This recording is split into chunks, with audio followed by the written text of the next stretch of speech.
जिस्मानी अमराज के लिए हकीम महमूदुल हसन तौहीदी चैनल को सब्सक्राइब कीजिए।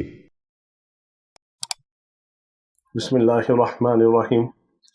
अल्हम्दुलिल्लाहि वहदा सदक़ वअदहु व नसर अब्दा अज़्ज़ जुंदहु व हज़मल अहज़ाब वहदा वस्सलातु वस्सलामु अला मन ला नबिय्य बअदा व ला रसूल बअदहु व ला मासूम बअदा।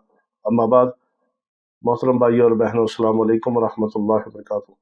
अगर आप ये चाहते हैं कि बुढ़ापे तक आपकी हड्डियां कमज़ोर ना हो, आपकी हड्डियां मजबूत रहें, आपकी हड्डियों के अंदर जो ग्रीस है वो खुश्क ना हो, आपके जोड़ों को खुश्की की वजह से दर्द का शिकार ना हो, आप हड्डियों के दर्द का शिकार ना हो, आपको आर्थराइटिस का मसला ना हो, हड्डियों की कमज़ोरी और बुरबुरापन ना हो, हड्डियां इतनी कमज़ोर ना हो कि आपकी हड्डी को छोटी सी ज़र्ब से टूटे।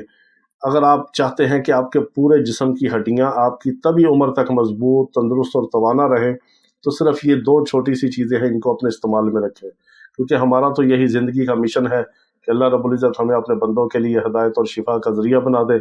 हम आपको बहुत आसान चीज़ें बताते हैं, टोटके बताते हैं, जो हमारे ज़िंदगी के तजर्बात हैं या मुशाहदात हैं। ये ऐसी ज़ुल्ख़ासा मुजरबात में से जो चीज़ें हैं कि जो ख़ास तौर पे किसी मर्ज़ के लिए बिला तशख़ीस और बिला तफ़रीक़ मिजाज के इफ़ेक्टिव हैं और ज़ूद असर हैं, वो हम आपको चीज़ें बताते हैं, आप उससे फ़ायदा उठाते हैं और हमारे लिए दुआएं करते हैं। तो हड्डियों का मसला आजकल हर तीसरे, चौथे, पाँचवें बंदे को है। विटामिन डी की कमी है, खुराक की कमी का शिकार है, बाज़ को आयरन की कमी की वजह से भी मसला होता है, बाज़ को विटामिन बी की वजह से होता है, बाज़ को विटामिन डी की वजह से होता है, बाज़ को कैल्शियम और फास्फोरस की वजह से होता है।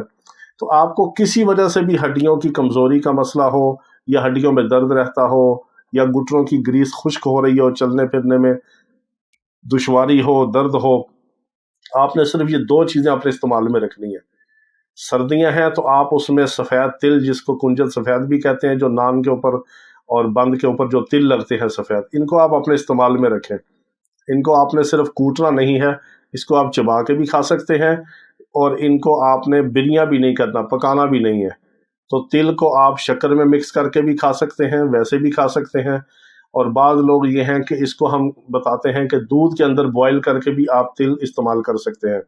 1 चम्मच भर के आप तिल का वो 1 गिलास दूध के अंदर डालें, आप दूध को जोश दें, गर्म करें, उसमें शक्कर डाल लें, शहद डाल लें, मीठा डाल लें, फीका ले लें, तो आप तिल भी जो उसमें पक जाएंगे, नरम हो जाएंगे, वो भी आप साथ चबा के खा लें और दूध भी पी लें।